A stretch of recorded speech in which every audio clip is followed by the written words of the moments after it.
황당해진 고양이에 대한 이야기 잠깐 좀 하고 말씀 좀 전하겠습니다. 고양이가 쥐 한 마리를 쫓고 있었습니다. 열심히 쫓아가더니 고양이가 이제는 막다른 골목에 다다르자 생쥐가 도망갈 곳이 없었습니다. 이제는 꼼짝없이 고양이에게 잡혀 먹힐 수밖에 없는 상황이 놓이게 된 것이죠. 그 상황을 직감했던 생쥐가 하나님 앞에 기도했답니다. 하나님, 내가 이제 저 고양이에게 신세가 되고 말았습니다. 제발 나 좀 구원해 주십시오. 라고 기도했더니 하늘에서 음성이 들렸대요. 그래서 음성이 들리기를 뭐라고 들렸냐고 하면 너 바닥을 한번 좀 쳐다보거라 그랬대. 지금 무서워갖고 눈 딱 감고 기도했는데 눈 떠서 바닥을 보라고 그러니까 쳐다봤더니 마침 그 바닥에 연탄재로 덮여져 있는 거예요. 그래서 이 고양이가 연탄재가 바닥에 깔려있는 걸 보자마자 냅다 달려가가지고 막 쥐물었습니다. 뒤쫓아오던 고양이가 물었습니다. 야, 쥐야, 너 갑자기 왜 바닥에 죽을 그러냐? 그랬더니 생쥐가 이렇게 얘기합니다. 야, 다른 밥에 재 뿌리는 거다. 왜? 그렇게 이야기했답니다. 할렐루야. 오늘도 주 안에서 만나는 것 여러분 진실로 감사하고 축복하고 사랑합니다. 오늘 좀 인사하고 좀 시작하려고 그래요. 뭐라고 인사하냐면 당신은 하나님의 특별한 사람입니다. 그렇게 인사할 겁니다. 집사님은 하나님의 특별한 사람입니다. 우리 한번 인사해볼까요? 장로님은 정말 특별한 사람입니다. 하나님의 특별한 사람입니다. 할렐루야. 이제 여기 쳐다보세요. 자, 여러분 보십시다. 앞에 유머를 제가 잠깐 샀습니다만은 다른 밥에 재 뿌리는 거다. 왜? 정말 이 유머로 잠깐 웃겼습니다만 우리가 이 세상 살아가면서 정말 이런 경우는 참 많이 겪어봐요.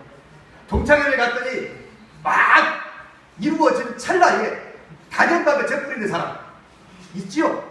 어느 회의에 갔는데 말이야 모든 것이 다 이루어져서 이제 통과가 되려고 막 하는데 다른 밥에 재 뿌리는 사람 꼭 있어요. 꼭 한 명씩 있어. 에? 무슨 모임에 가도 개모임에 가도 꼭 한두 명은 있어. 다 마무리 돼가지고 그들은 잘 마무리 돼가고 있는데 꼭 한마디 해가지고 재 뿌리는 사람 있어요 없어요? 있어요? 그래도 여기 보니까 많이 겪어보신 것 같으네. 있다고 하는 거 보니까 참 모임에 가면 그런 사람이 없으면 좋겠는데 꼭 한 명씩은 있어요. 여러분 정말 우리가 예수 믿는다는 것이 뭘까? 정말 이것을 끊임없이 우리가 좀 고민을 좀 해볼 필요가 있습니다. 한 번 끝나고 말 고민이 아니라 우리는 수시로 때때로 내가 예수 믿는다는 것이 과연 무엇을 의미하는 것일까 생각해 볼 필요가 좀 있어요. 그래서 교회에 나오고 예배 잘 드리면 내가 예수 잘 믿는 것인가 한번 고민해 볼 필요가 있고 내 자신에게 질문을 좀 던져볼 필요가 좀 있습니다. 만약 그렇지 않으면 내가 다른 사람에 재 뿌리는 경우를 오히려 다른 사람이 아니 내가 만드는 꼴이 될 수도 있기 때문에 그렇습니다. 그래도 우리는 언제나 내 자신을 돌이켜보지 않으면 안 돼요. 여러분 밴댕이라는 물고기 아십니까? 밴댕이라는 물고기. 저도 잘 몰랐는데 반디젓갈이라고 하는 걸 혹시 아시나요? 반디젓갈. 그저께 텔레비전 아침에 보는데요. 반디젓갈 만나러 가자고 나오더라고요. 그 반디젓갈? 이게 도대체 뭔 말이지? 지금까지 들어본 적이 없어서. 그래서 어디로 갔냐면 인천 강화도로 갑니다. 인천 강화도에 딱 들어가가지고 만나는 사람마다 반디젓갈 아십니까? 라고 물어봐도 사람들이 몰라요. 반디가 뭔가. 여러분 아세요? 반디젓갈? 모르죠? 이 반디라는 물고기가 뭐냐면 밴댕이.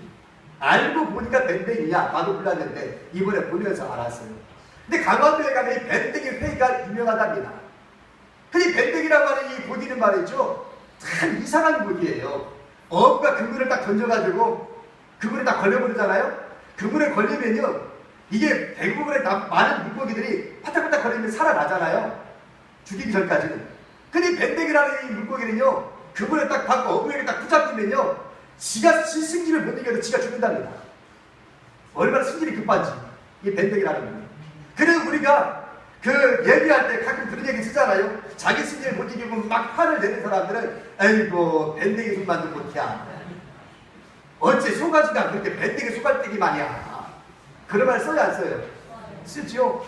그래서 나온 말이요. 밴댕이가 자기 승질이 너무 급해갖고 자기 승질에 못 이겨 지가 죽는 게 아침에 엄마한테 걸리면은 하다보다 살아있어야 되는데 지가 죽는데 여러분 왜 이 말을 지금 하고 있냐면 우리가 어떤 모임에 가서 누가 무슨 말을 하면은 그냥 거기에 일비일비 해가지고 토라지고 삐치고 거기에 막 반사적으로 공격을 하고 그게 단연밥에 재뿌리고 이런 경우를 우리는 수시로 많이 경험하고 또 나도 모르는 사이에 내가 그런 역할을 좀 할 때도 있습니다.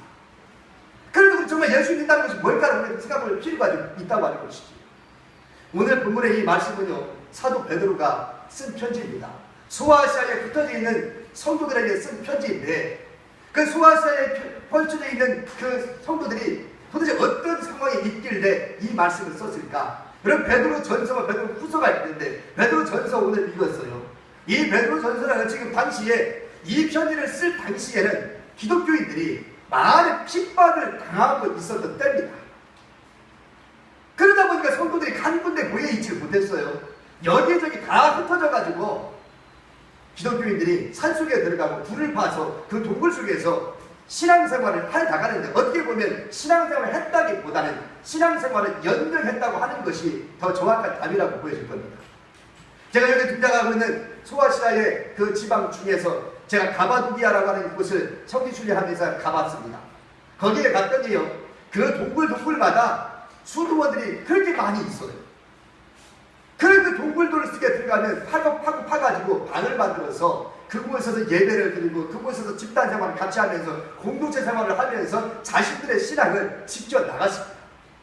도시에서 있을 수 없었어요. 왜냐하면 붙잡히면 죽었고 붙잡히면 핍박당하고 그랬던 시절이었기 때문에 정말 힘들게 신앙생활을 할 수밖에 없었습니다. 그러다 보니까 많은 사람들이 산속에 들어가서 수도원 생활을 했던 것이죠. 자, 그렇게 어려운 시절을 겪고 있을 때에 베드로가 그 소식을 들어요. 기독교인들이 정말 얼마나 힘겹게 신앙생활을 하고 있는가 라고 하는 소식을 듣고 베드로가 가만히 있을 수가 없었습니다. 저들에게 어떻게 하든지 위로가 좀 되고 격려를 좀 해주고 싶고 뭔가 삶의 용기를 주고 싶었습니다. 그래서 쓴 편지가 베드로 전서입니다. 이 편지를 통해서 베드로는 고난당한 성도들에게 위로를 해줬고 격려를 주었고 또 지금 나간 이 고난이라고 하는 것이 영광을 가져다 주는 축복의 기회라는 점을 잊지 말 것을 저들에게 당부했습니다. 당신들이 지금은 고난당하고 있지만 이 고난은 장차 받을 영광과 비교하면 축히 비교할 수 없다. 그러니 지금 서로가 사랑하고 서로 이기고 잘 극복해 줬으면 좋겠다. 그런 내용으로 베드로 사도는 이 편지를 쓰게 된 겁니다. 자, 그러면서 그 자기들을 핍박하는 당시 이 세상이 있죠. 이 세상에 기독교인들을 핍박하는 저 사람들에게 저 사람들에게 어떻게 우리를 이겨낼 수 있을까? 라고 하는 고민을 하고 있는 것입니다. 여러분 생각해 보세요. 상대방이 나를 힘들게 해요. 그럼 나는 어떻게 해야 될까? 어떻게 해야 될까? 갚아줘야 될까? 내가 당한 만큼 갚아줄까? 그러면 해결될까요? 여러분 지금 이스라엘의 팔레스타인하고 지금 백두의 전쟁이 되어 있죠? 발단이 그겁니다. 이스라엘의 소년 3사람이 죽었어요. 그죠? 그걸 보복하기 위해서 이스라엘이 공격했어요. 근데 이 산채로 죽였다고 해서 또 팔레스타인 사람들이 또 불끈 일어났죠? 어떻게 사람을 죽여도 어린 것이 무슨 죄가 있다고 산채로 불질러 죽이냐? 아주 극악하게, 그게 포악하게 말이야. 그래서 팔레스타인 사람들이 또 들고 일어나가고 지금 계속 공격하고 막 그러고 있죠? 끝이 안 나요. 여러분, 보복은요, 절대로 끝이 안 납니다. 누구 하나 죽기 전까지는 끝이 안 납니다. 안타까운 것은 이스라엘과 팔레스타인이 옛날부터 지금까지 그렇게 끝이 없이 전쟁이 지금도 계속해서 이루어지고 있습니다. 세상이 지금 나를 핍박하고 있다. 세상이 나를 지금 어렵게 하고 있다. 세상 때문에 내가 살 수가 없다. 우리는 어떻게 해야 될까요? 여러분 진실로 오늘 말씀을 보면 나는 너희에게 이르노니 너희 원수를 사랑하며 너희를 받게 하는 자를 위하여 기도하라 라고 예수님이 그렇게 말합니다. 네? 마태복음 5장 44절에 나는 너희에게 이르노니 너희 원수를 사랑하며 너희를 받게 하는 자를 위하여 기도하라. 나를 힘들게 하고 나를 받게 하는 자를 위하여 우리 주님은 기도하라고 말합니다. 이것이 해결책이라고 말하고 있습니다. 뿐만 아니라 로마서 12장 21절 말씀 보면 악에게 지지 말고 선으로 악을 이기라고 그렇게 말합니다. 금방 얘기했던 것처럼 팔레스타인과 이스라엘 계속해서 보복하게 하기 위해서는 절대로 끝이 나지 않습니다. 선으로 악을 이겨라. 너를 핍박하는 자를, 너를 박해하는 자를 위하여 기도하라. 이것이 바로 해결책이라고 하는 것입니다.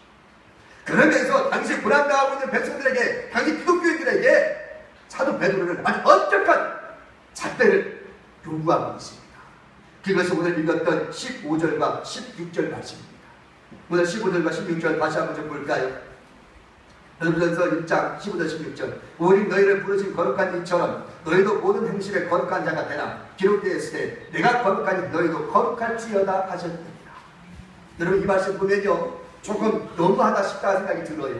왜요? 지금 기독교인들이 무슨 범죄를 저질러 갖고 지금 도망다니고 있나요? 기독교인들이 불안받아야 될 이유가 지금 있습니까? 그들이 잘못한 건 뭐가 있습니까? 어디 예수 믿는 것밖에 없어요. 그런데 세상은 자기를 미워하고 있고 우리를 잡아다 가두고 우리를 죽이려고 하고 있어서 도저히 살 수가 없어서 지금 산으로 들고 도망다니면서 동굴 파가지고 그 속에서 신앙생활하고 있는데, 뭘 도대체 우리한테 더 이상 뭘 요구하느냐? 도대체 뭘 요구하느냐고요? 내가 뭐 죄 짓는 것도 아닌데. 그런데 베드로는 지금도 거룩하라고 얘기합니다. 내가 거룩하니 너희도 거룩하라. 해도 너무하지? 우리가 거룩하게 안 산 게 뭔데? 우리가 뭐 지금까지 그렇게 허랑방탕하면서 막 살고 그랬나요? 그렇지 않잖아. 예수 믿는 사람들 중 수익이 때로는 많은 사람들에게 질타받기도 하고, 믿는 사람이 어째 저구야요? 라고 그렇게 질타받을 때마다 여러분 때로는 억울한 면이 있지요? 그 몇몇 사람의 잘못한 그 일탈 행동 때문에 대다수 많은 믿는 사람들이 왜 욕을 먹어야 됩니까? 매수금을 타거나 여러 가지 그런 이야기 들을 때마다 그렇지 않은 선량한 많은 기독교인들이 억울한 면을 가지고 있어요. 솔직히 그렇잖아요. 아니 몇몇 그 사람들 때문에 왜 도덕적으로 우리가 그 욕을 먹어야 되는 말이죠. 그렇잖아요. 이것이 세상입니다. 세상은 그래서 가면 갈수록 높은 도덕성을 우리에게 요구하고 있는 겁니다. 요즘 우리나라에서도 총리뿐만 아니라 각국 그 국제 우리가 장관들을 임명하고 있는데 지금 청문회 계속되고 있죠. 청문회 계속되고 있는데 그 계속되는 과정 속에 우리가 요구하는 게 뭡니까? 높은 도덕성을 요구하고 있잖아요. 박근혜 대통령이 뭐라고 그래요? 정말 국민이 요구하는 그 사람을 찾을 길이 없었다. 그래서 정부가 준비 사퇴하겠다고 했던 사람도 다시 유임시켰다. 이거를 널리 이해해 달라고 그렇게 부탁을 하고 있습니다. 높은 도덕성을 요구하는데 거기에 걸맞는 사람 찾기가 쉽지 않았다는 얘기죠. 그렇다고 해서 오늘 우리가 잘못했다고 이야기할 수 있나요? 우리 세상 사람들이 우리 기독교인들 향해서 높은 도덕성을 요구하고 있는데, 그래도 억울하다고 우리는 표현하고 있는데, 당신들 그럴 수가 있느냐? 아무리 우리 믿는 사람들이 몇몇 사람들이 잘못했다고 해서 모두가 도덕적으로 그렇게 치면 우리 너무 억울하다. 여러분 그때 한결할 수 있습니까? 너무 높은 도덕성을 요구한다고 한결할 수 있나요? 그럴 수가 없어요. 이게 시대입니다. 따라서 오늘 우리가 목회자들끼리 만나면 그렇게 이야기합니다. 선배 목사님이나 후배 목사님을 만나서 가끔 얘기할 때 보면 그런 얘기를 해요. 옛날에 목회할 때는 그래도 쉬웠는데 가면 갈수록 목회하기가 참 쉽지 않고 어렵다라고 이야기합니다. 왜요? 옛날에는 담임 목사 말 한마디면 다 순종했습니다. 거의 토다는 사람이 없었어요. 근데 지금은요, 담임 목사 말 한마디 한다고 해서 다 순종합니까? 그렇지 않아요. 그리고 옛날에는 다 배우지 못한 사람들이 많았기 때문에 배운 사람 앞에 무슨 머리를 숙였습니다. 그런데 요즘은요, 교회마다 박사가, 석사가 한두 명이 아닙니다. 지적 수준 많이 올라가 있어요. 또 어떤 사람이 목사보다 기도 더 많은 사람도 있습니다. 그러니까 목사에게 우습게하는 사람도 있죠. 그러니까 갈수록 목회하기가 쉽지 않다. 갈수록 어렵다는 이야기를 하고 있거든요. 실제로 저도 동감하고 있습니다. 해를 거듭할수록 목회한다는 것이 결국 쉽지가 않아요. 오늘 이 정치도 마찬가지죠. 국민들은 계속 높은 도덕성을 요구하고 있는데 정치가 거기 따라가지 못하니까 국민들이 요구하는 사람을 찾을 길이 없다라고 얘기하는 거 아닙니까? 지금 상황이 그렇습니다. 오늘 고난받는 그리스도인들에게 사도 베드로가 내가 거룩하니 너희도 거룩하라. 더 이상 뭘 어떻게 거룩해요? 더 이상 뭘 어떻게 살아라? 아마 기독교인들 중에서 그렇게 한결하실지도 모르겠습니다. 그럼에도 불구하고 또 얘기합니다. 내가 거룩하니 너희도 거룩하라. 여러분, 세상을 이길 수 있는 힘은 이것밖에 없기 때문에 그래요. 저들이 우리를 그렇게 하고 있으니까 나도 그렇게 갚아주자? 끝이 나지 않습니다. 그러니까 울면 그저 먹겠지만 너무 힘들고 어렵지만 내가 거룩하는 수밖에 없어요. 저들이 높은 도덕성을 요구한다면 내가 더 죽어질 수밖에 없어요. 그것이 오늘 말씀입니다. 그래서 오늘 말씀 중에서 우리 몇 가지로 한번 살펴볼 필요가 있습니다. 그 첫 번째가 뭐냐면 예수님의 성품을 본받는 겁니다. 우리가 요구하는 게 그거밖에 없잖아요. 하나님이 정말 여러분이 요구하는 것도 그거고 세상에 정말 여러분에게 요구하는 것도 역시 마찬가지입니다. 뭡니까? 예수님을 본받는 자가 되라는 거죠. 예수님의 성품. 여러분 15절 볼까요? 15절 말씀을 보면 그렇게 말합니다. 오직 너희를 부르신 거룩한 자처럼, 여기 너희를 부르신 거룩한 자처, 너희를 부르신 거룩한 자가 누굽니까? 바로 예수님이죠. 거룩하신 분이 예수님께서 우리를 어떻게 했다고요? 불렀다고 말합니다. 너희를 부르신 거룩하신 자처럼. 오늘 우리 예수님이 우리를 부르십니다. 그러면 우리를 부르신 목적이 뭐다 이거죠? 우리 주님이 나를 부르신 것은 내가 거룩하니 너희도 거룩할지어다라고 얘기하고 있잖아요. 예수님 나를 부르신 목적이 다른 거 없습니다. 내가 거룩하니 너희도 거룩하라. 베드로 사도는 베드로후서 1장 4절에 보면 이렇게 이야기합니다. 너희로 정욕을 인하여 세상에서 썩어질 것을 피하여 신의 성품에 참여하는 자가 되게 하려 하셨다. 신의 성품. 참 너무하죠? 어떻게 내가 신의 성품에 참여합니까? 여러분과 내가 무슨 인간인데, 하나씩 부족하고 죄하는 사람인데 어떻게 우리가 신의 성품에 참여할 수 있어요? 그렇잖아요. 참 너무 요구하는 바가 너무 지나치다 싶을 겁니다. 어떻게 누가 그런 열심히 있냐고 어떻게 해. 그런데도 불구하고 오늘 말씀합니다. 신의 성품에 참여하는 자가 되게 하려 하셨습니다. 어떻게 해요? 이것이 오늘 우리에게 주어진 사명입니다. 오늘 여기 있는 저나 여러분에게 주어진 하나님의 뜻인 것을, 이것을 받아들일 수 있기를 축원합니다. 내가 받아들일 수 어려울지라도 이것이 하나님의 뜻이면 받아들여야 되겠죠. 할렐루야. 내가 신의 성품에 참여하는 자가 되게 하려 합니다. 나를 부르신 목적이 거기 있다는 거예요. 왜요? 여기 있는 저나 여러분을 통해서 세상을 어떻게 하기 위해서? 구원하기 위해서. 그렇죠? 예수님과 모신 목적이 이 세상을 구원하기 위해서 아닙니까? 그러면 누구를 통해서 이제는 여기 있는 여러분과 나를 통해서 그 일을 하시는 거 아닙니까? 그러면 어떻게 돼요? 신의 성품에 참여하는 자가 되고 예수님을 본받는 자가 되어야 된다는 말이죠.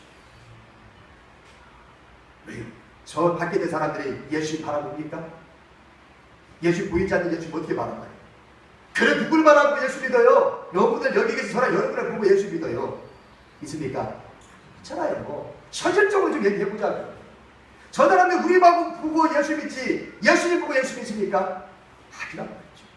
그래서 신의 성품에 참여하는 자가 되게 하려 하셨다니 오늘 저와 여러분 부르신 목적이 거기 있다는 말이죠.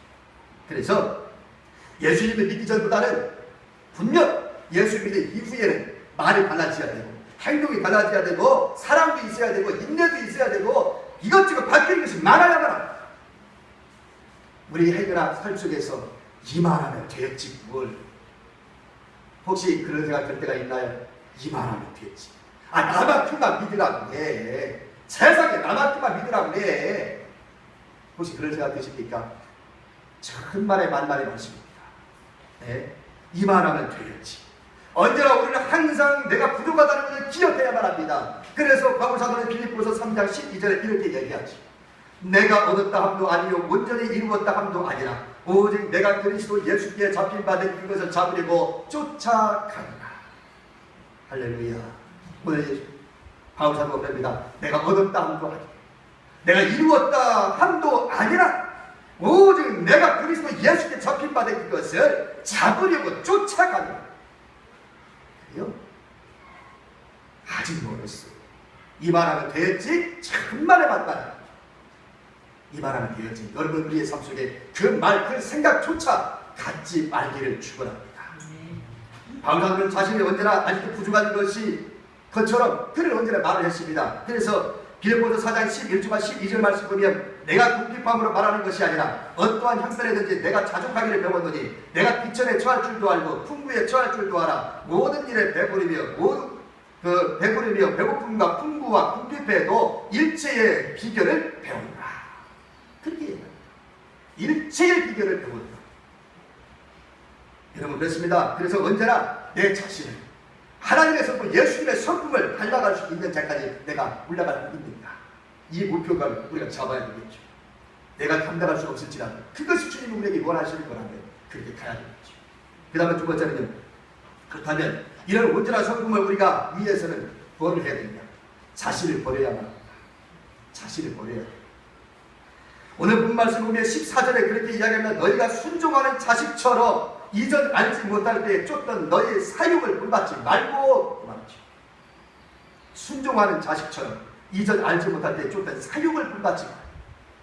네. 여러분, 우리가 가지고 있는 사육을 버리지 못하면 하나님의 성품에 우리는 가까이 갈 수가 없어요. 내가 가지고 있는 옛날 습성 그대로 가지고는, 내 사육을 가지고는 절대로 신의 성품에 참여할 수 없고 예수님을 받을 수가 없습니다. 그래서 뭐라고 그랬어요? 내 자신을 버려야 돼. 그래서 보면 13절에도 그러므로 너희 마음의 허리를 동이고 근신하여 라고 그렇게 말합니다. 베드로후서 1장 5절에는 이러므로 너희가 더욱 힘써 라고 이야기하게 했고, 고린도전서 9장 25절에는 이기기를 다투는 자마다 모든 일에 절제하라니 라고 말합니다. 절제하라. 그리고 바울이 또 이야기하면 아주 유명한 말로 하지요. 내가 내 몸을 쳐서 복종하게 하였다. 바울이 그랬습니다. 내가 내 몸을 쳐서 복종하게 하였다. 내가 신의 성품에 참여하고 예수님을 본받으려면 중요한 것이 뭐예요? 내 자신을 쳐서 복종시키는 것이고 내 자신을 버려야 하는 겁니다. 할렐루야. 내 자신을 버려야 한다. 그래서 화를 내볼 때도 화를 내지 않으려고 노력해야 돼. 짜증나고 싶어도 짜증 안 내려고 노력해야 돼. 욕하고 싶을 때도 욕을 가능하면 안 해야 돼. 내가 이익이 좀 생기고 싶은 생각이 들지라도 내 이익을 세우지 말고 상대방을 배려할 수 있는 그 마음이 들어와야 된다는 얘기죠. 자기 자신을 포기하고 죽이지 않으면 안 된다. 그래서 바울이 얘기했던 나는 날마다 죽노라. 그렇게 얘기하고 있죠. 바울 같은 위대한 그런 사도도 그렇게 고백을 합니다. 나는 날마다 죽노라. 할렐루야. 우리 한번 따라해 봅시다. 나는 날마다 죽노라. 나는 날마다 죽노라. 우리 그런 말을 썼어요. 여러분, 솔직히 까놓고 얘기해서 여러분과 내가 바울처럼 위대한 사람은 아니잖아요. 바울처럼 영성 있는 사람은 아니잖아요. 그래서 바울이 그렇게 얘기합니다. 나는 날마다 죽노라. 나는 날마다 죽어. 얼마나 위대한 고백입니까? 그래서 저와 여러분이 언제나 하나님 앞에는 내 자신을 죽이려고 노력하지 않으면 안 됩니다. 그래야 주님이 영광을 받아요. 그래야 내가 주님을 조금이라도 닮아갈 수 있어. 그래야 내가 주님 앞에 거룩한 자가 될 수가 있어. 믿으시면 안 납시다. 나는 날마다 죽는다. 이제 세 번째는 하나님과의 깊은 교제가 있어야만 합니다. 하나님과의 깊은 교제가 있어야만 합니다. 여러분 16절에 한번 다시 한번 말씀 볼까요? 기록되어 있을 때 내가 거룩하니 너희도 거룩할지어다. 그렇죠? 내가 거룩하니 너희도 거룩할지어다. 그래. 여러분 잘 생각해 보세요. 내가 거룩하니 너희도 거룩할지어다. 여러분 연말에 근묵자흑이라고 하는 한자 성어가 있습니다. 근묵자흑. 이 말은 무슨 말이냐면 이런 얘기죠. 먹을 가까이 하면 검어진다는 뜻입니다. 그렇죠? 먹을 가까이 하고 붓글씨 쓰고 먹을 막 달고 그리고 써보세요. 나도 모르는 사이에 몸에도 검은 물이 묻고 손에도 검정 그 물이 묻고 먹을 가까이 하면 검어진다는 거예요. 그게 근묵자흑이에요. 또 이런 말씀이 있습니다. 친구를 보면 그 사람을 알 수 있다. 그런 말 많이 쓰죠. 우리가 친구를 보면 그 사람을 알 수 있다. 저 사람이 사귀는 친구가 어떤 친구냐에 따라서 저 사람의 사람 견대면을 알 수 있다. 왜요? 유유상종이나 끼리끼리 만나고 끼리끼리 보이기 때문에 끼리끼리 친구하니까. 그래서 친구를 보면 그 사람을 알 수 있다는 표현을 우리가 쓰고 있는 겁니다. 디모데후서 2장 22절 말씀 보면 또한 네가 청년의 정욕을 피하고 주를 깨끗한 마음으로 부르는 자들과 함께 의와 믿음과 사랑과 화평을 쫓으라 하는 말씀이 있습니다. 여기 말씀을 보면 우리가 누구를 친구를 삼아야 되고 이 세상에 살면서 내가 누구를 가까이 해야 될 것인가를 분명하게 말합니다. 깨끗한 마음으로 부르는 자들과 함께 의와 믿음과 사랑과 화평을 쫓으라. 주를 깨끗한 마음으로 부르는 자들과 사귀라는 거예요. 세상 사람들과 섬기지 말고 주를 깨끗한 마음으로 부르는 자들과 의와 믿음과 사랑과 화평을 쫓으라. 이런 사람들하고 섬기라는 거예요. 아이 목사님 그러면 안 믿는 사람들하고 어울리지도 말고 친구도 하지 말라는 말이에요.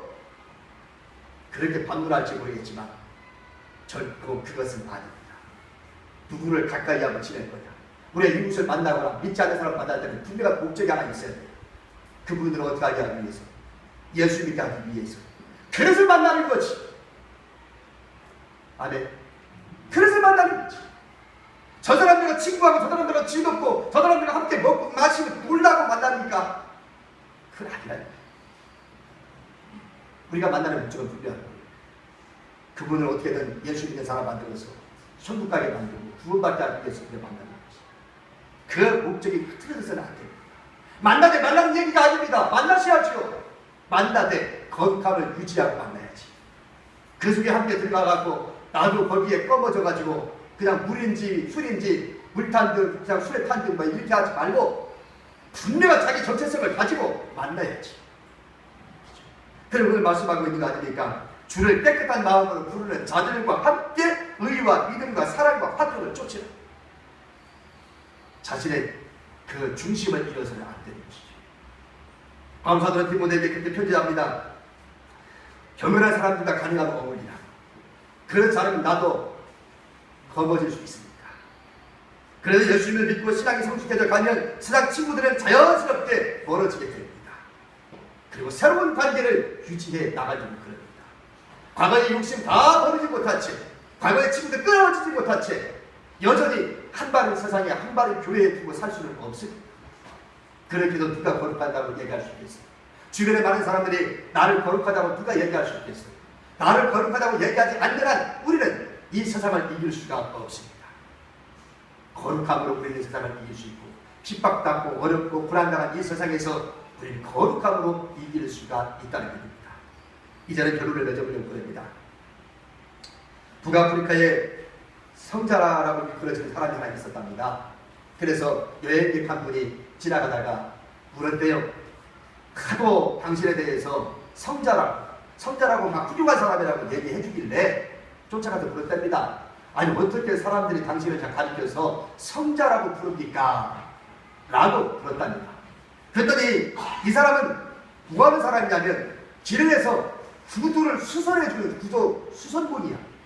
길바닥에서 지나가는 사람들을 만나면 구두 받아서 구두 수선해주는 사람인데 사람들이 이상하게 이 사람을 가리켜서 성자라고 부른단 말이야. 직업적으로 봐도 천한 직업인데도 불구하고 그렇게 불러주길래 이상하게 불렀던 거지요. 그 자기도 모르겠다는 거야. 왜 나를 성자라고 불러주는지 사람들은 자기를 모르겠다는 거야. 다만 내가 할 수 있는 건 뭐였냐면 손님들이 나한테 구두를 맡길 때는 예수님의 구두를 수선하는 것처럼 내가 수선을 해줬다고 하는 거죠. 다른 거 없어요. 이 사람 구두 수선공이었기 때문에 다른 거 한 거 없습니다. 그저 손님이 구두를 맡기면 예수님의 구두를 수선하고 있다라는 마음을 갖고 수선했다는 얘기입니다. 그거만 한 거예요. 근데 사람들은 왜 나를 가리켜서 성자라고 부르는지는 모르겠다. 그렇죠? 이것이 오히려 오늘의 말씀의 결론이라고 할 수 있을 것입니다. 정말 예수님의 구두라고 생각하면서 살았던 이 사람. 남들은 직업이 천하다고 해서 알아주지 않았을지 몰라도 그런 마음 갖고 살았더니 사람들이 서서히 그 사람의 진가를 알아주더라는 거죠. 아, 저 사람은 천한 사람이 아니다. 비록 구두 수선공이지만 손님 한 사람 한 사람을 대하는 그 자세를 바라보니까 정말 예수님을 대하듯이 대하는 그런 모습이죠. 여러분, 우리가 거룩한 삶이라고 하는 게 뭘까요? 거룩한 삶이라고 하는 것이. 그래서 무슨 뭐 대단한 업적을 얘기하는 겁니까? 대단한 무슨 뭔가 일을 해야만 거룩한 겁니까? 아닙니다. 내게 주어진 일터에서 내가 주어진 그 일을 성실하게 정말로 예수님을 앞세우고 예수님을 섬기는 것처럼 내가 그렇게 산다면 나는 거룩한 삶을 살아간다고 믿습니다. 주님, 내가 주님을 본받기를 원합니다. 주님이 살아가신 것처럼 우리도 살아가게 하옵소서. 주님이 거룩하신 것처럼 저희도 거룩하게 하옵소서. 주님이 겸손함으로 제자들의 발을 씻겼던 것처럼 저희 그렇게 겸손한 종의 자세를 가지게 하옵소서. 주님께서 자신을 십자가에 못 박는 모든 자들에 대하여 오래 참으셨던 것처럼 저희도 오래 참게 하여 주옵소서. 주님이 모든 고통과 고뇌를 인내했던 것처럼 우리들도 핍박과 고통과 어려움을 인내로서 견뎌내게 하여 주시옵소서. 그를 위해서 매일매일 날마다 내가 죽는다는 고백을 갖고 그를 위해 기도할 수 있는 자들이 되게 하여 주시옵소서. 예수님의 이름으로 기도하옵나이다. 아멘.